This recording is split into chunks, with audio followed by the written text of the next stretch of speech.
Good morning, dear students. How are you all? I hope you all are fine. Yesterday class, we have completed up to question number 5. Now we will do the question number 6 of the Venn diagram. Now see class, you can see this question.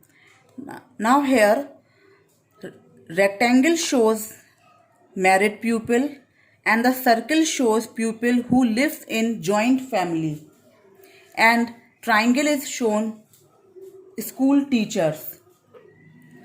Now what we have to tell, the question number 6 is, by which letter the pupil who live in joint family but are neither married nor teachers are represented. देखिए different letters are given. Let me tell you class. देखिए ये जो आपका rectangle है इसमें आपके 4 alphabets हैं, Q, R, S and P. It represent these all represents the married pupil. And in triangle there is U, Q and R. It means these all are the school teachers.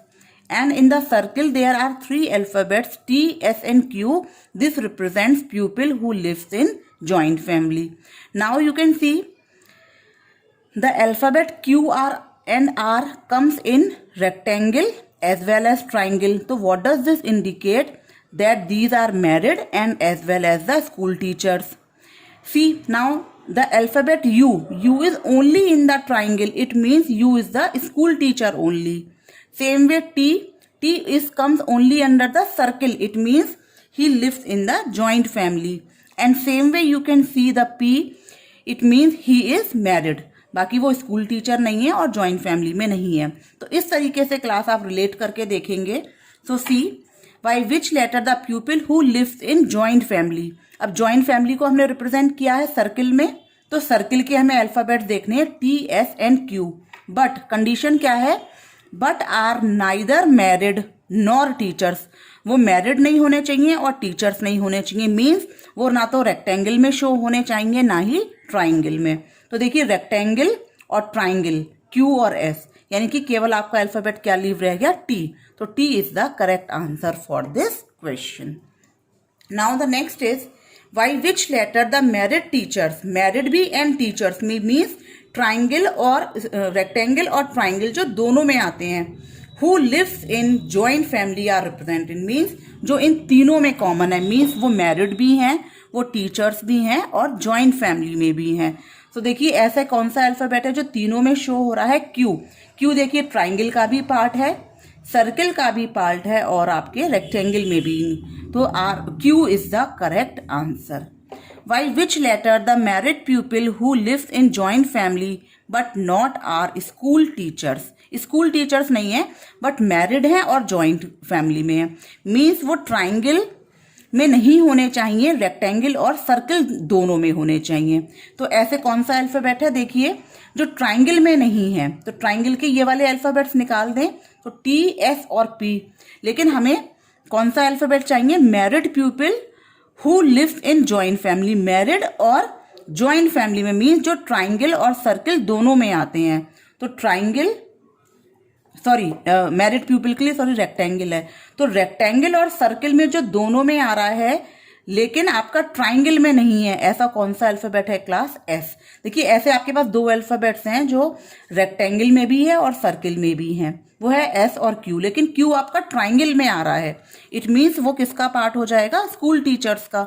But not, तो आपका केवल alphabet S रह जाएगा. तो इस तरीके से class आप रिलेट करके अपने आंसर्स को फाइंड आउट कर सकते हैं.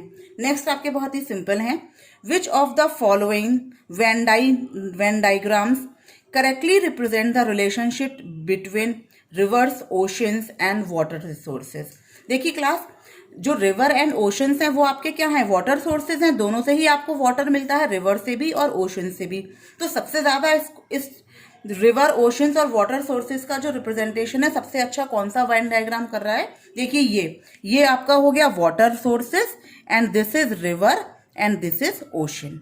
आई hope it is clear to all. Which of the following Venn diagrams correctly describe the relationship among clothes, flowers and bright things. देखिए क्लास हम इन तीनों में देखिए कुछ क्लोथ्स पर फ्लावर्स बने होते हैं और कुछ फ्लावर्स जो है वो क्लोथ के भी बने होते हैं, राइट। ब्राइट थिंग्स इसमें से क्या है, केवल क्लोथ्स। कुछ क्लोथ्स आपके बहुत ब्राइट होते हैं। तो हमारा देखिए रिलेशन किसके बीच में आएगा, कुछ फ्लावर्स, कुछ क्लोथ्स पे फ्लावर्स बने हुए हैं, राइट, और कुछ क्लोथ जो है वो ब्राइट हैं। तो सबसे ज्यादा इसको क्या रिप्रेजेंट कर रहा है, डी। बाकी आपका कोई भी इसमें ज्यादा एक्यूरेट नहीं बैठेगा, क्योंकि क्लोथ फ्लावर्स जो हैं वो इस तरीके से। अब देखिए class, which of the following Venn diagram best represents the relationship among professors, authors and females. देखिए अब सबसे ज्यादा वेन कौन सा डायग्राम है, कुछ प्रोफेसर्स आपके ऑथर्स भी हो सकते हैं और वो फीमेल भी हो सकते हैं। तो ये तीनों पॉसिबिलिटी है कि एक ही कोई जना आपकी वो फीमेल हो, वो ऑथर भी हो और प्रोफेसर भी हो। तो इनका ये भी हो सकता है कि केवल दो पॉसिबिलिटीज हो, कोई मेल हो वो प्रोफेसर और ऑथर हो, या फिर ये दोनों भी पॉसिबल है, ये दोनों भी। तो इस तरीके से इस इनमें प्रोफेसर, ऑथर और फीमेल्स में कोई सब लोग सेपरेट भी हो सकते हैं, केवल फीमेल, केवल ऑथर, केवल प्रोफेसर, या एनी टू भी हो सकते हैं। मीन्स प्रोफेसर और एक ऑथर भी हो सकता है, ऑथर फीमेल भी हो सकती है और प्रोफेसर फीमेल भी, या फिर एक ही जने में तीनों क्वालिटीज भी हो सकती हैं। तो सबसे बेस्ट रिप्रेजेंटेशन इसके लिए क्या होगा, ये वाला।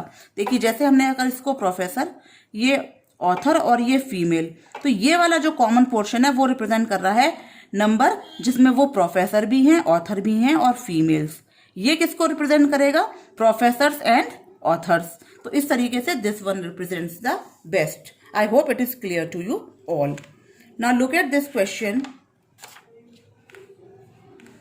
This is class. Which of the following diagram indicates the best relation among the following? जो best relation show कर रहे हैं, देखिए alphabet, dogs and tigers. These three are the different animals. इनका आपस में कोई रिलेशन नहीं है, एलिफेंट, डॉग एंड टाइगर्स. तो these are represented by the three different circles. देखिए हिंट दे रखा है, all the three are entirely different from each other. Dog, pets and cats. अब देखिए इसमें कौन सा क्लास सबसे बेस्ट होगा, डॉग्स, पेट्स एंड कैट्स. देखिए जो डॉग्स हैं लोग उनको भी पेट बनाते हैं और कैट्स को भी पेट बनाते हैं, लेकिन डॉग्स और कैट्स आपस में बिल्कुल सेपरेट हैं. बट जरूरी नहीं है कि जो सारे डॉग्स हैं वो पेट हों, कुछ लोग स्ट्रीट डॉग्स भी होते हैं. सेम वे कुछ ही कैट्स ऐसी होंगी जो पेट होंगी, जरूरी नहीं है सभी हों. तो ये वाला हम नहीं ले सकते कि पेट हमारा ये हो गया, ये डॉग्स और कैट. इसका अगर आप ये लोगे इसका मतलब ये हुआ कि सारे डॉग्स जो हैं वो पेट हैं, पर सारे डॉग्स हमें पेट नहीं दे रखे हैं और सारी कैट्स भी हमें पेट नहीं दे रखी हैं. लेकिन हाँ ये पॉसिबिलिटी है कि कुछ डॉग्स आपके पेट हों और कुछ कैट्स आपकी पेट हों. तो ये जो बिग सर्किल है वो रिप्रेजेंट कर रहा है पेट्स को, और ये डॉग्स एंड कैट्स को. कुछ डॉग्स पेट हैं, कुछ कैट्स भी पेट हैं, और बाकी पेट्स भी हो सकते हैं और कुछ इसमें से नहीं भी हो सकते हैं. Dogs and cats are the pet animals but not all of them. कुछ एनिमल्स हो सकते हैं आपके पेट हों. Same way parents, mother and father. देखिए जो भी मदर एंड फादर है वो पेरेंट्स तो होगा ही होगा, पेरेंट में ही तो मदर और फादर आते हैं. तो इट मीन्स हमारा सबसे बेस्ट रिप्रेजेंटेशन इसके लिए क्या होगा, ये हुआ आपका पेरेंट का सर्किल, और पेरेंट्स आपके क्या होंगे, मदर हो सकते हैं और फादर्स हो सकते हैं. तो वो both comes in the category of parents. Pages, chapter and book. तो देखिए पहले आपकी बुक होगी, उस बुक में कुछ चैप्टर्स होंगे और कोई एक पर्टिकुलर पेज नंबर. तो इस तरीके से आपका बेस्ट रिप्रेजेंटेशन क्या होगा, page, chapter and book. Book में आपके बुक में चैप्टर्स, चैप्टर में pages. India, Delhi and Japan. देखिए दिल्ली जो है वो इंडिया में है और जापान आपका सेपरेट है, तो तीनों सेपरेट नहीं बनाएंगे हम, ऐसे भी नहीं.